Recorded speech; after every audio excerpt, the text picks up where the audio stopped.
Welcome back to the FloTrack podcast. Kevin and Lincoln here with you today, and joining us is Owen Hoeft, a distance runner for the University of Minnesota, whose school announced 2 weeks ago that they were dropping men's indoor and outdoor track, which has caused quite a reaction in the running world. Owen, thank you so much for coming on. How are you doing today? I'm good. Thanks for having me on, guys. It is our pleasure. Let's just go back to a couple weeks ago. How did you find out the news that your school was going to be dropping indoor and outdoor? Yeah, we were all just at home sitting around getting ready for practice, and then we got a couple emails from our head coach and then our head cross country coach just saying we had an important Zoom meeting. Um, Hopped on, really wasn't sure anything, what was going to happen. And then they dropped the news on us pretty much right away. Pretty short Zoom meeting. That was pretty much it. No real context, no alumni were contacted. No, we weren't contacted before this Zoom meeting. It was a Zoom meeting with all the athletes in the athletic department, so it was not the way I would have wanted to hear, but it is what it is. So you're a redshirt senior. So you've been there for several years. You Yep. grew up in the area. You work at the local running store. You're pretty well entrenched in the running community. Was there any sign that this was coming? Anything that you had ever heard in your years leading up to it or months leading up to it? This could be a possibility. I mean, with the whole COVID deal, it was kind of always in the back of our minds. We saw programs like Brown cut their program, and in the Big Ten, at least, Iowa had cut a few of their other programs. I think they cut like gymnastics and tennis and maybe golf or something. But I had never really considered that it would actually happen to us. So yeah, there was no communication beforehand or no even like hints that this was a possibility. I know the university has said that fundraising efforts essentially aren't going to solve the problem. It's a Title IX issue. Can you give us a sense of what the main core of the issue to you is? Is this a Title IX thing where the university needs to be in compliance with the student body population being more on the female side? Or is this more on the side of the reported $75 million deficit that the university is supposedly facing for this fiscal year? Which one is it? Yeah, from what I've heard, it's a mixture of both. As far as what Mr. Coyle, our athletic director, said on the meeting, it was kind of a mixture of both. Um, there are plenty of things I could go into about both of those points that make those calls questionable, but as far as I'm concerned, it's a little mixture of everything. And what has it been like at practice? I assume the mood has changed. Are you still running with your teammates on a daily basis? I mean, what is the vibe like now among the group? Yeah, it's definitely weird. It was already kind of weird coming into this year with the whole COVID redshirt season. We have a pretty big group of my age guys, so fifth years who could come back for a sixth year. So that was already like up in the air before the program even got cut for you know 5 or 6 guys on the team, and just this just throws a whole wrench in everything. That being said, though, it is nice to be able to meet with the guys, run with them. That's the best part of being in this program is the individual guys and just the camaraderie that we have. At practice, just messing around every day. So that's been definitely really nice to have to kind of lean on. And what's your plan moving forward? There's so much uncertainty in the world in general, but now you guys specifically, what do you think you're going to end up doing relative to running for Minnesota? Yeah, I mean, I wish I had an answer for you. I have no idea right now. As of now, the Board of Regents is voting to either uphold um, or go back on Mark Coyle's decision to cut the programs. So I think they vote on October 8th. So after that, we'll have a little bit more clarity on if there is a shot that we get reinstated. I don't really know, but after that, we'll kind of start weighing some options probably. Hmm. Can you tell me more about the organizational pushback that has formulated since this decision? I mean, University of Minnesota has had some obviously very famous alums. It's in a Mhm. state that has a tradition in distance running. What was the process like in terms of getting people together to try to fight back against this decision? Yeah, it initially started, right after that Zoom meeting. Everyone was like, "Okay, we're not going to stand for this. We got to do something to fight back." And it was initially kind of like the athletes on the team were doing their little thing, and then a bunch of alumni. I don't know if you guys know the name, but John Simons, he was a sub four Mhm. miler for the U a couple of years back, and Justin Grunwald. Those guys have been super super helpful with the whole organizational side of things, and so we kind of merged like the whole student athlete and the alumni factions, I guess, into one hopefully more powerful and more organized group. So it's been pretty good so far. I think right now most of the efforts are just focused on getting the board of regents to vote against the proposal, and after that we'll see what we can do. But right now I think that's kind of where most of our energy is at. If I recall, there was there was a march last week Yep. to kind of push back against this.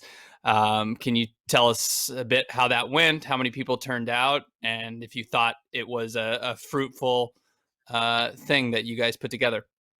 Yeah, it was super good to see. I would say I'm terrible at estimating big numbers. Could have been 100, could have been 1,000. I would say maybe 400, but yeah, it was great to see. Just the Minnesota running community is like insanely close, insanely big. So it's fun to see, people that didn't run for Minnesota and are just fans of the sport come out and support. We had a few people from a few of the different teams affected speak. They were really good. And we kind of just marched around campus, and had a few more people speak at the end. So it was a good deal. What is on your side, on the team side, the alumni side? What is the crux of the argument that the team should be retained, should be brought back? I know with Brown, they organized and pointed out the inconsistencies with the university's message on diversity and the fact that the men's team was a diverse group.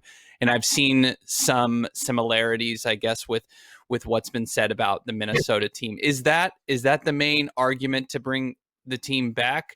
And is that what the group is focused on, or are you pushing your narrative elsewhere? Yeah, I think it's a good mixture of a few things. The diversity thing I think is the most important.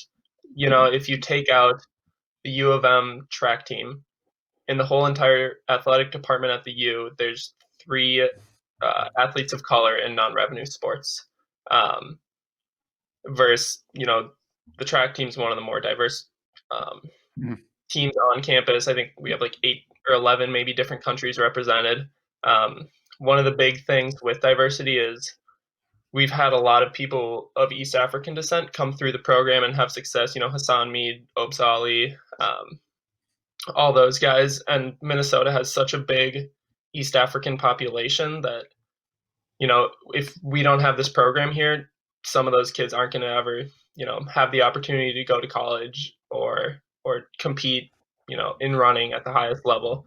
I know I heard Obsa say if it wasn't for our Coach Placentia, he would never have gone to college. And so that's very very important. But I think also just like with the whole financial side of things, cutting our program is saving like taking out 0.85% of the $75 million deficit. It's not really doing much. This is a short term problem, the whole budget deficit. Um, and especially now that football is back. In one of Mark Coyle's presentations, he said that if we have a football season with no fans, we lose $30 million. If we have no football season, we lose $75 million. So now that football got reinstated in the Big Ten, there's that $45 million margin right there that I would think you would be able to find some money to reinstate the track team. I mean, it probably Mhm. costs $1 million to run us for the year. What have you learned throughout this whole process? I know it's only been 2 weeks. Yeah. Well, I've learned a lot about uh, financial spending in athletic departments. I never really thought I would, learn too much about that, but um, it's been kind of scary to delve into some of those numbers and just see how much money is spent on things that aren't a necessity, really. With the whole facilities arms race that's going around the nation right now, facilities are prioritized over student athletes, and we see that here. If if the situation doesn't change, and if you guys just have cross country going forward, can you explain what that would do to the men's cross country program not having indoor or outdoor? Yeah, it would not be a bright future. I would imagine. If you're a high school kid and you're getting recruited by a school that doesn't have 2 out of the 3 seasons you want to run in, even if they offer you a lot of money, what are the odds you're going to go do that? Probably not great. Um, on the flip side, I have heard that some of the other programs around the nation, I think maybe Vanderbilt is one that only has a cross country team. Their guys are allowed to compete in Jersey on the track for a certain amount of meets per year. I don't think they can qualify for NCAAs or regionals or anything like that, but it sounds like there might still be opportunities to compete on the track, which would help a little bit. But yeah. What what is your impression of why the university is doing this now? Is it, oh, COVID's given us an excuse to cut loose with something? Because you mentioned the savings isn't that high, and when I think I read when you put together men's gymnastics and men's tennis, I think was the other programs, it's like maybe what they said, a total savings of 2.7 million, which is quite the distance away from 75. Um, why do you think this is what they're doing? They make a big sweeping thing about it, and it's like, well, you guys still got a big problem to fix here. It doesn't seem like this is, you're trying to plug holes, and you got holes all over the boat. So what exactly is your understanding of why this is happening now? Honestly, I think it's just a cop out to, have something to say that you're making progress towards, fixing your budget. Blame it on COVID, blame it on Title IX or whatever. Um, Rather than addressing the underlying issues with, being the whole system. Like, you have football, you have basketball, and they're funding everything else, and that inherently is broken.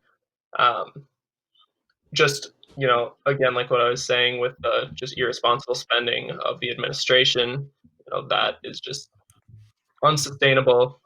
Coaches have been saying that for years from non-revenue sports, and now we're seeing it come to fruition when there's um, a little bump in the road, and now we're gonna have to ditch a few teams, which I think is a cop out. But And this is probably too far reaching of a question for you to answer, but I mean, do you see this being a trend that continues across the country? Is men's track and field at the collegiate level just hugely in danger if programs are seeing now a Power 5 program has cut a track team? Like, is this going to, in your eyes, going to continue to happen?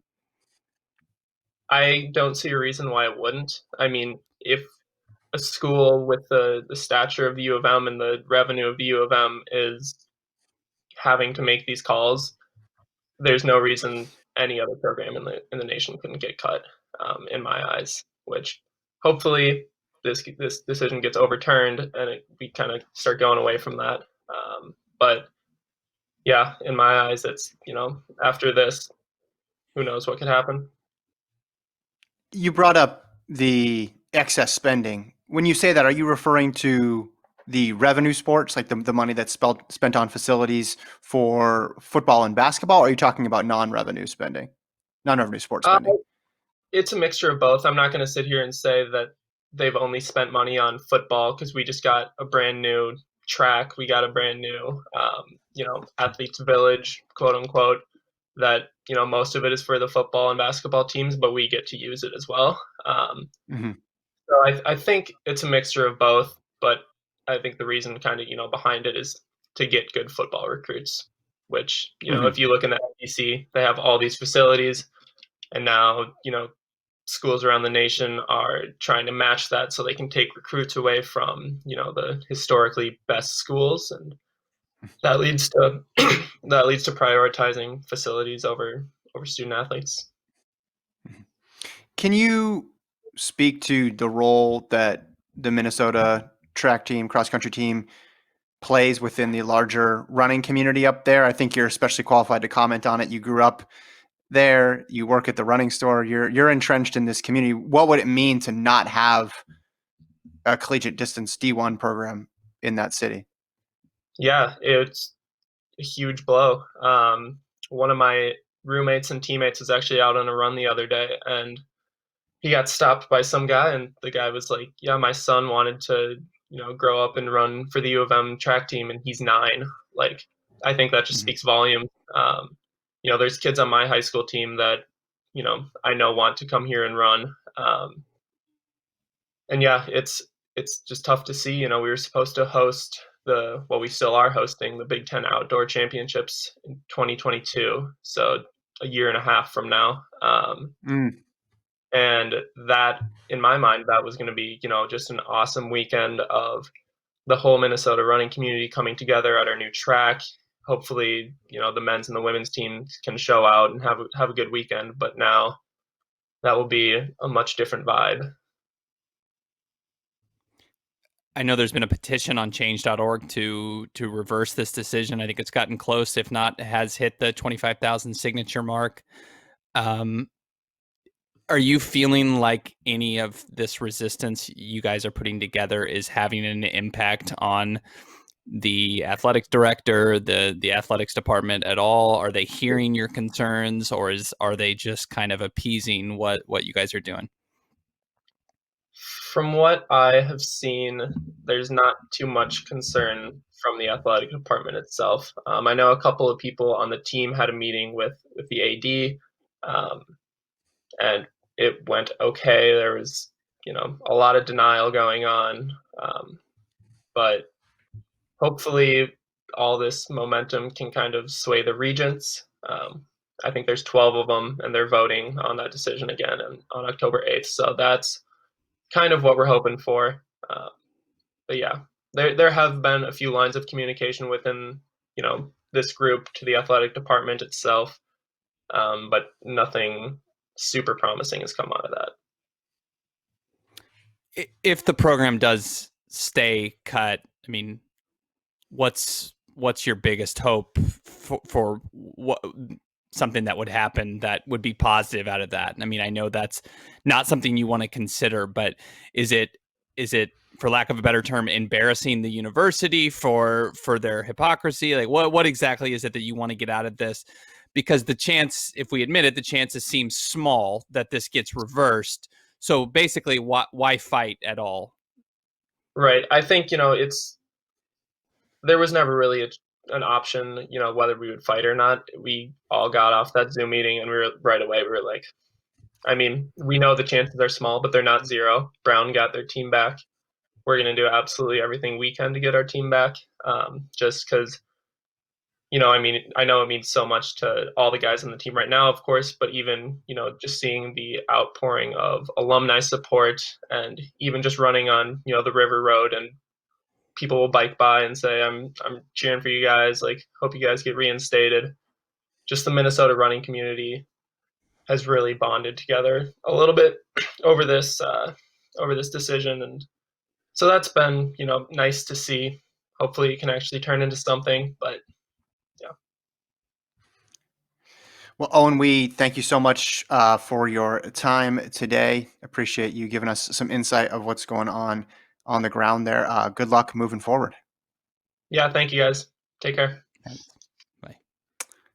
All right, that was Owen Hoeft from the University of Minnesota, distance runner, and Lincoln at the epicenter of what we're seeing nationwide in terms of cuts to programs, cross country in some cases, indoor in some cases, outdoor in other cases, sometimes two of the three. What are your thoughts after hearing from Owen?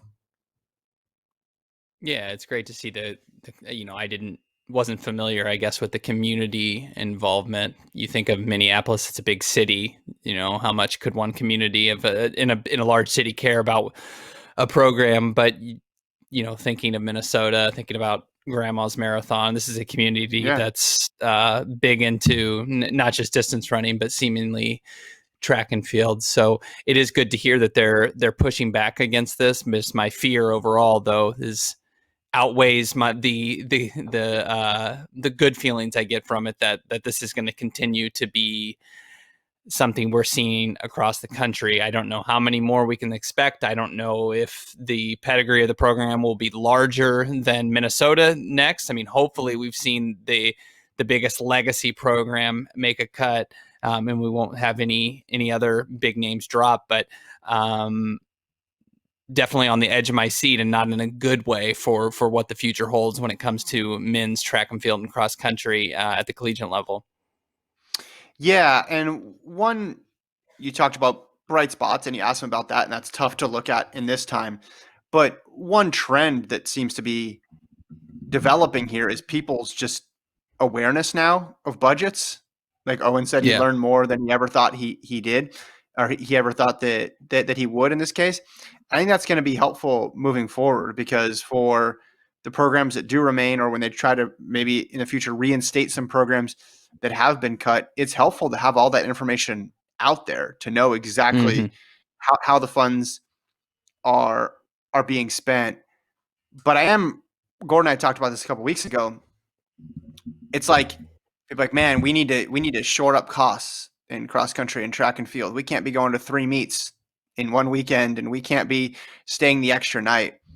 But when you talk about $75 million, that's a drop in the bucket, and that's not Right. really the issue. You can do that, and it will drop your budget a little bit, and that's rowing in the right direction. That's probably the AD will be happy when they see that number is smaller than the other one.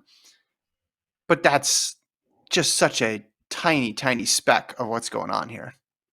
Well, it's the model. Does this model work? Is the Mhm. issue? Is spending exorbitantly on one or two sports and then asking those sports to support everything else? Does that work anymore?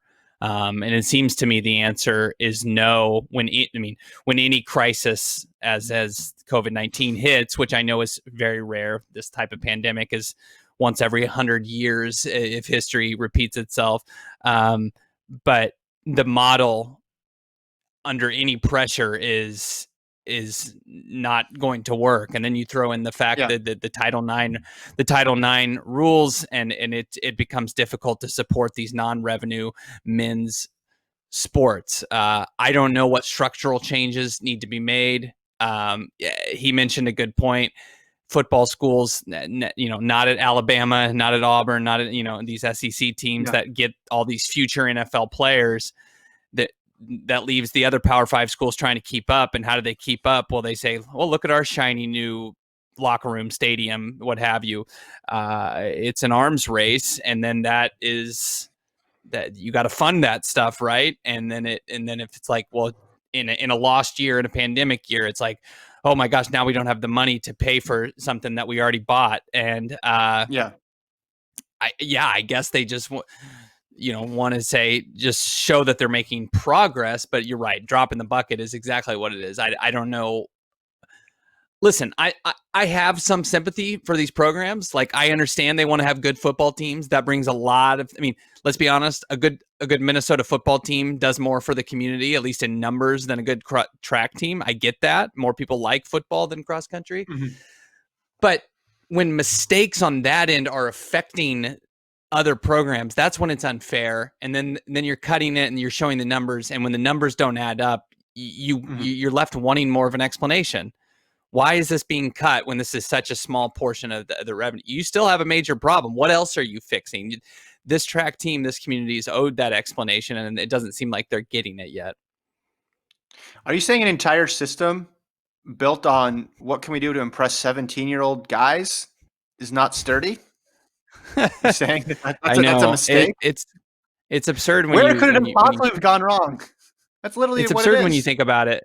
I know, and listen, I'm a football fan, so that's what I say. When I have sympathy, I understand wanting to have the best possible things, but the rate at which this kind of, if you look at it, every university is adding multi-million dollar facilities, and it's insane. You could open a whole can of worms. It's like, should we pay these kids now? Because we're basically paying them by showing them, we're rolling out the red carpet for every single recruit at every single university, and that costs millions and millions and millions of dollars. How are we going to pay for all that? And it's clear, wow, when these things aren't privately funded, it's a disaster to pay for these things, and then other things are left at the expense of it. It's not football that's being asked to, hey, you need to slam down your scholarships here. No, they're not asking that. That's just like wipe out an entire program.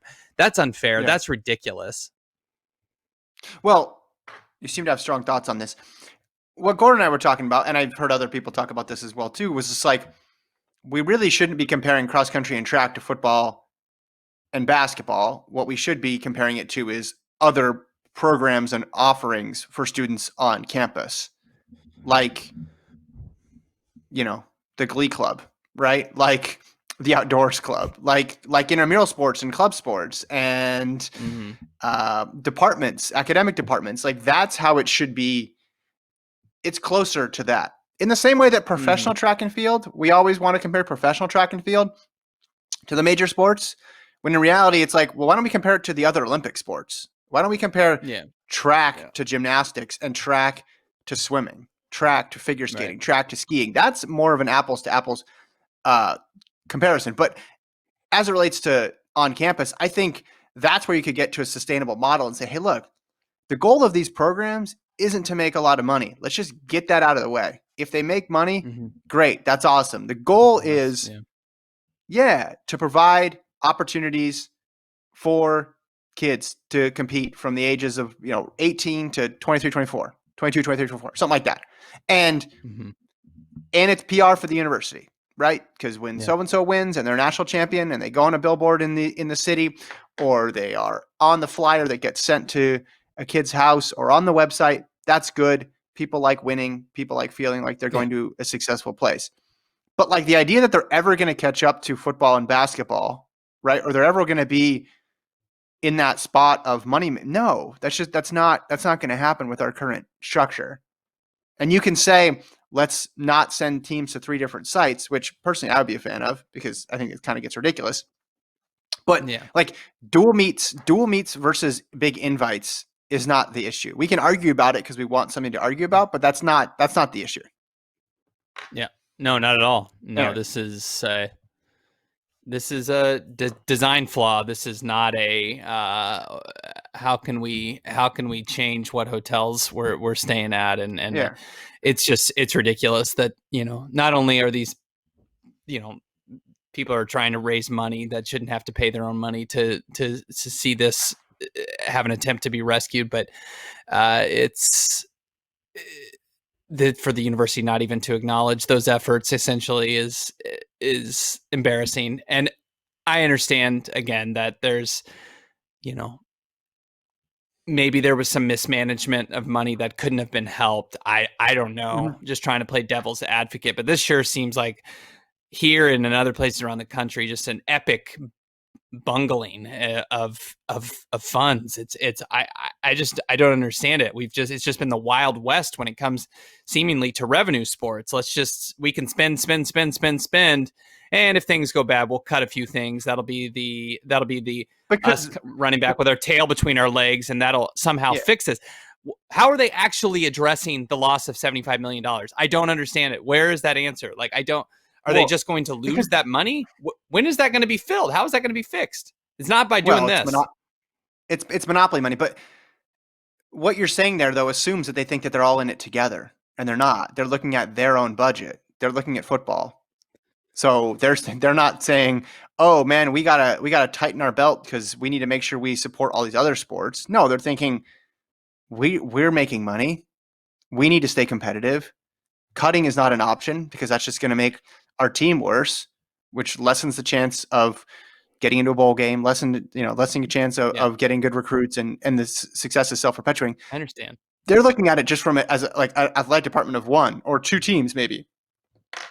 That's it. They're not looking at it as this like, oh, we need to really be fiscally responsible because we need to subsidize all these teams. Like if they get $20 million, they're going to put $20 million right back into the program because they want to go to the next level and the next level and pay their assistants more and et cetera, et cetera, et cetera. Like I understand. But that's what I'm saying. That's why we need to think of it less as a part of football and basketball and more just, let's just be honest. Let's just be real. They're more part of the university community as a whole, even if they're an awesome team, right? Even if they're really good. And obviously the NCAA has world-class athletes in every single sport, but the money around the athletes is drastically different when you go from one sport to the other. Anyway, speaking of cross country, Team March Cross Country appears to have prevailed, Lincoln, of which you are the president and founding member and on the board of directors. Let's see, who said yes on this one? Board of Directors approves the plan as of September 22nd.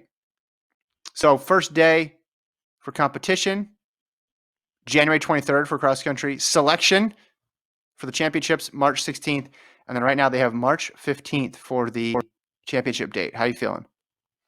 You meant March 6th for the selection date.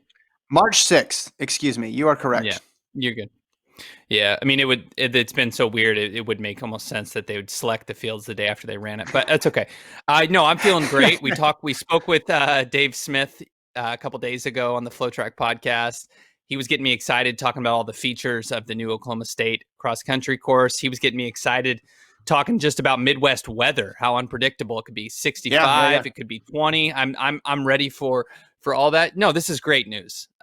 There's, to me, close to a 0% chance there was going to be indoor track and field. Just based on where we are with the pandemic, we know that this virus passes significantly at a better rate indoors than it does out. Dave Smith was talking about, well, we've got rapid testing now. Everyone can be tested the 24 hours before, and we'll get those results. There we go. That's the thing we've wanted. I'm really excited for this. I'm curious to see how they're going to take some teams that are competing right now in the fall and make those results be part of your criteria for winter cross country. Those things are left to be sorted out. But it's going to be fun. There's going to be controversies. Teams, since we don't have a regional system, they're just going to have a committee just select this. That's going to be fun and wild trying to predict who it is. We're going to have like a true selection Sunday type of a thing in cross country. It's going to be so much fun. I can't wait. Yeah, I'm excited as well. I bought my flight to Stillwater. Even if this gets canceled, I'm coming, and I'm printing out this press release, and I'm going to say no. On September 22nd, you promised. You promised this was going to happen. We could probably drive to Stillwater too. I don't even need to fly there if I don't want to, but I'll probably 7 or 8 hours. Yeah. You want to go with me? Mask up. Sure. Let's do this. Roll the windows down. You don't have AC anyway, so the windows are always down. Let's do it. Yeah. They'd have to be down. I'm so ready. Yeah. Another bit of news I wanted to talk about was the Cheptegei 10K attempt. Getting more people in that meet. It's not just going to be him. You got Shadrach Kipchirchir in there. It's going to be fast. Yeah. Does he have his 2615 shoes? Can he pull those out of the bag? Like where, they've like you're talking about in golf, like it's a 500-yard hole. You got your 500-yard driver in there. He's going to need his 2615 shoes. No, I'm not sure what, his role is. Is he trying to run fast? Is he trying to support Cheptegei? Like, what exactly is his role? Well, here's the sentence. I'm reading from Alberto Strietti's blog here, and it says Shadrach Kipchirchir will line up hoping to mount an assault on the U.S. record of 26:44. Yikes. Yeah. Trying to take down Galen Rupp? Wow. I mean, that'd be exciting. I hope we're not just talking about pacing. I'm looking at their website right now. Their NN Running Team's website, by the way, very good. Who's ever on that CMS is just crushing it on the back end there. Let me see if I can find the exact thing here. I can't find it. But anyway, Let's Net G'day. They're doing a women's 5,000. She's in that. Stuart McSwain is in there. What is he running? Hey, he's a miler. No, he runs the 5 too. He runs the 5. Wow, yeah, that's range, man. Yeah, he's going to be in the 10 as well too. So this is awesome. He's been crushing it. It's exciting. Yeah, we're going to see him in an hour in Doha. In the 15, right? Maybe get the Aussie record. There might be a new continental record by the time people listen to this podcast. Oceana. The other race announcement I wanted to talk about was the elite only race in a marathon on December 20th in Arizona called the Marathon Project, which is going to have a lot of NAZ elite folks in it. They're going to be running around a 4-ish mile loop on an Indian reservation. Pace is going to be fast. Lincoln, they're scheduling this for 2:10 for the men, and hold on, it's not on the article you wrote or the thing you wrote, but someone texted me this. Hold on, let me give you. Sorry, it's David Montes. I'm sorry. Yeah, I'm gonna find this for you because someone sent me the details here, so I want to be able to report this, but I just have so many texts here and going through all the sources. Here's AAA when I had to get towed. A lot of political text in here. Geez, I can't find it. Talk for a second and I'll find it. Okay. Well, a thing that stands out to me, aside from just the number of top 10 finishers, which I think it was at one point yesterday, 3 on the men's side, 3 on the women's side from last February's marathon trials, but I think it's been upgraded. I think it's 4 per gender, top 10 finishers. So this is loaded. Now, there's no Jacob Riley, there's no Abdi, there's no Galen Rupp, there's no Alafine Tuliamak or Molly Seidel. Nobody that finished in the top 3, but we have a very flat and fast course, and we got a lot of people that ran really, really well in the trials. This could be really, really fun. And you mentioned the pacing. Yeah, let's if it's on loops and it's basically going to run like a track, we should expect some fast times. 2:10 for the men, sub 2:24 for the women. It says pacers will be provided for the top groups. Mm-hmm. So there we go. Yeah. I like there's not that many people in the U.S. who can run 2:10. There's not that many people in the U.S. who can run 2:10. It's been historically difficult, Kevin. I don't know if you've been paying attention. I was going to say we got the word project back in. I thought we basically had killed off the word project when it came to U.S. distance running. Not so, according to this race organized by Josh Cox, Ben Rosario, amongst others. It's a project. Not sure what that means. It becomes a lot more scientific when we throw in the word project. That's usually a term they reserve for, I don't know, like something Eliud Kipchoge did. It seems science labby, but also it's hilarious in some senses. That I don't mean hilarious because I could never run 2:10 in any lifetime. But this does feel a little bit comedic and on the nose because I think there was a Let's Run April Fool's Day article a couple of years ago where they said that the U.S. was organizing how we obviously had the Breaking 2 and then the Ineos 159. They said the U.S. is going to organize a effort to break 2:10. And then that's literally what this is.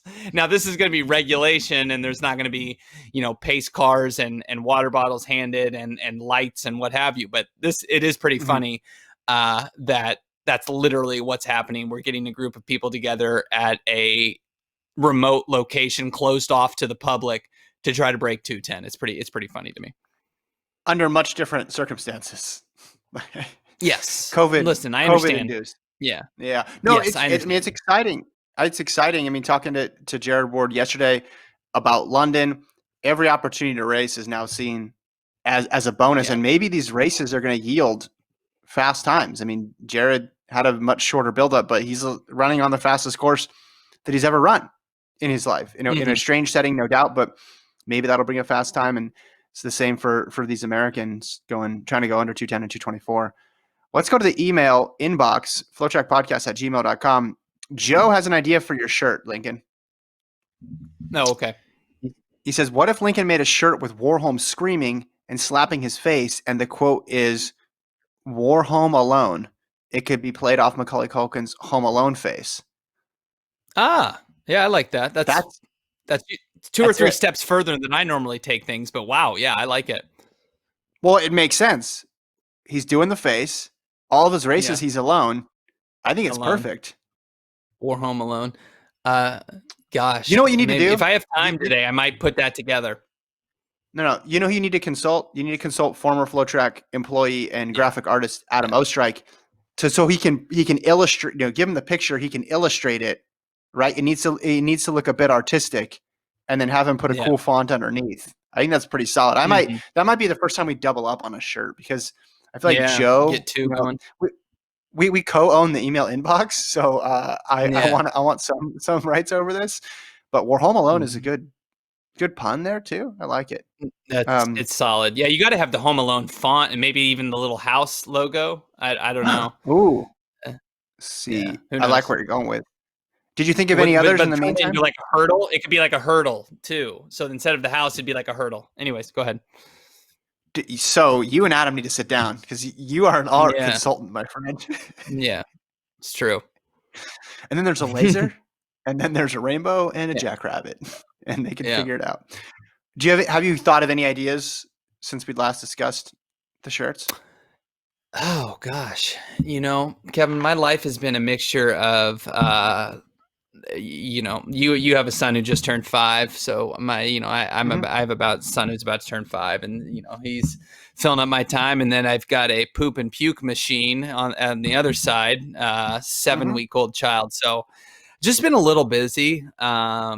The household has come down with a little something, not COVID, but just a little cold. So it's been a fun time overall. So no, my time to meditate on shirt ideas has been cut short, but rest assured, I will get back into that. And War Home Alone, that piques my interest, and I think it's going to create some creativity in other events. Maybe the marathon project. Maybe I just roll with that and find a way to You know make fun what? of that. I don't know. Since you're so busy because you have 2 kids, I will do the outreach to Adam, and I'll tell him your vision, and see what happens. How about that? Right. Well, you have 2 kids, but they're basically adults. They're basically grown. So it's not the same. They have a combined age of 7. They can pretty much do everything. Yeah. Before we go, I want to read from our friends in Utah, the 3 sisters who all got injured at the same time, who have been giving us Mhm. updates throughout COVID. So they posted that Olympic video. She says they currently have about their Olympics that they did. They currently have 135 views, and our satisfaction rating is a whopping 100%. Our viewers have apparently enjoyed the show, commenting things like, "Wow, I'm super impressed with the quality of this video. Funniest thing I've seen since 2003." So there you go. Uh, she says 2020 has been this is written by Kristen, Melody, and Marissa. I don't know who's actually writing, or if they really all 3 get the byline here. It's impressive. 2020 has been Wow. an exciting year with many records, both good and bad. Speaking of some of the good races, the AP Ranch High Performance Invitational has been our favorite. Oh man, this is long. I'm trying to. So one of them got hurt again. Oh, she got hit by a truck. Wait, hold What? on. Okay, hold on. She says one of them hit the pavement, permanently scarred our brand new road. She was riding the bike. Marissa was riding behind her. There was a truck parked on the side of the road, and another big giant truck was coming towards them. Oh, they got sandwiched between the 2 trucks. Kristen lost Oh, control, and she went down hard. Marissa didn't have anywhere to go because of the truck, so she decided to run over Kristen. We have photo evidence of the tire tracks. Kristen skidded on her right side and ended up getting some pretty awesome road rash and some bruises. They were pretty good, although they weren't quite as good as watching Marissa beat LaShawn Merritt's 300-meter time by a whole second.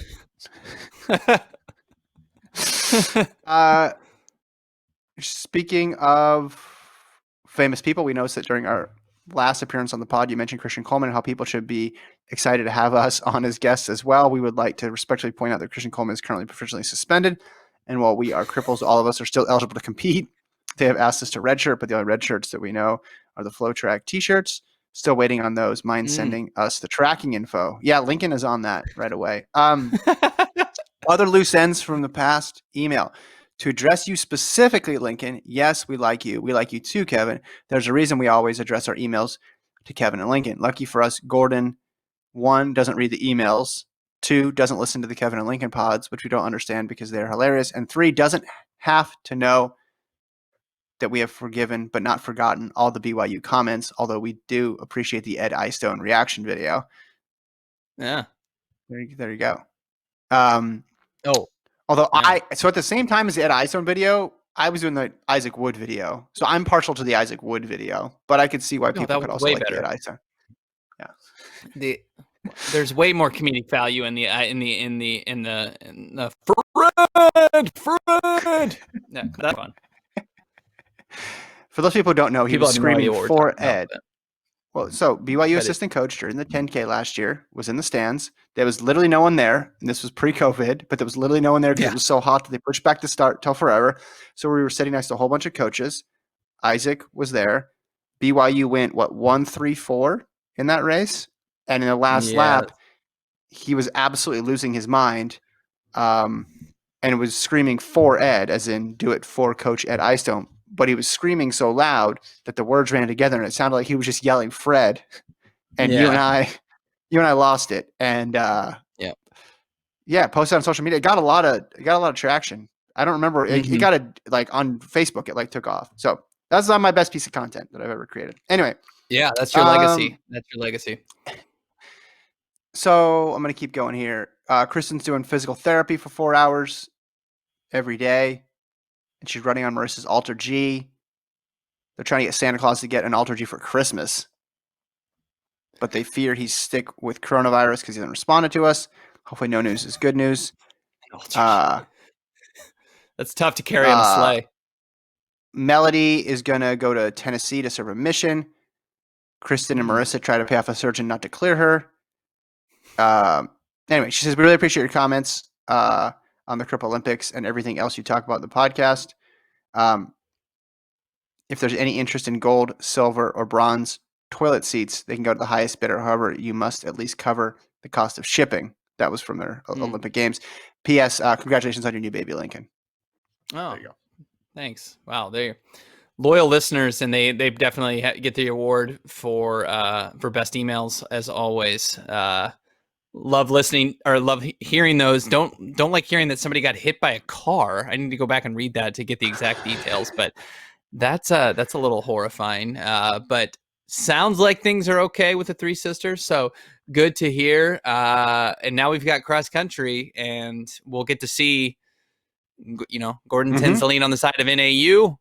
Well, BYU. Well, they don't need to answer back. I mean, they're holding the belt right now. BYU can brag, has bragging rights. I know Mormon's probably typical, not going to be the typical group to just sit and brag over everyone. They're a good group of folks, but they shouldn't take any of the BYU blasphemy. BYU's the reigning champs, and they're going to get to be reigning champs for over a year. Who do you think's more excited to have March cross country championships, BYU or NAU men? Oh, I'm sure both are incredibly excited. This isn't a cop out, but of course NAU wants to. I mean, I think the thought of not having cross country period had to have been horrifying for them. Like, not only are they like a team that could have podiumed or maybe even won the indoor meet, they're faced with the prospect of not having any cross country. Their bread and butter. I think the reality of cross country has to be just incredibly enticing. And I only say that about BYU. I mean, we saw Connor Mance running a 10K in August. I mean, that wasn't going to diminish what he was doing in a March championships, but I don't know. He's thinking about the trials. Maybe his focus is elsewhere. NAU, I think they're squarely focused on trying to get back their cross country title. All right, we'll leave it there. Everybody have a great weekend. Lincoln, you're off to cover the Doha Diamond League meet. Right. Not in Doha, but in Austin, because it starts in an hour. I wish you the best of luck on that. We'll talk to you guys next week.